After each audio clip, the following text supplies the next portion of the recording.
If your Cox Wi-Fi box is showing a blinking orange light, it's a warning that your router is having trouble connecting to Cox's network. This usually means your internet may be slow, unstable, or dropping in and out. On most Cox routers, light colors help you understand the status quickly. A solid green light means your internet is working normally. A blinking green light shows the router is starting up or trying to connect. A solid orange light means there's no connection at all, but a blinking orange light specifically means the router is struggling to maintain a stable connection. This can happen for several reasons. It may appear during a firmware update, when the router is rebooting, during a temporary Cox service outage, or if there's a loose or damaged cable.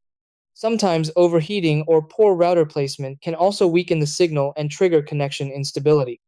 Start troubleshooting with the basics. Check that all coaxial and Ethernet cables are tightly connected and not damaged. Then perform a power cycle. Unplug both the modem and router. Wait about 30 to 60 seconds. Plug the modem back in first. Wait until it fully reconnects, and then plug in the router. Next, check for service outages using the Cox app or website. If there's an outage, you'll need to wait for service restoration.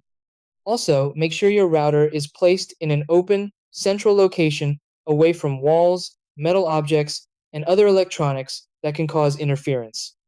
If the blinking orange light continues after these steps, you can try a factory reset as a last option. If that still doesn't fix the issue, contact Cox support for further assistance.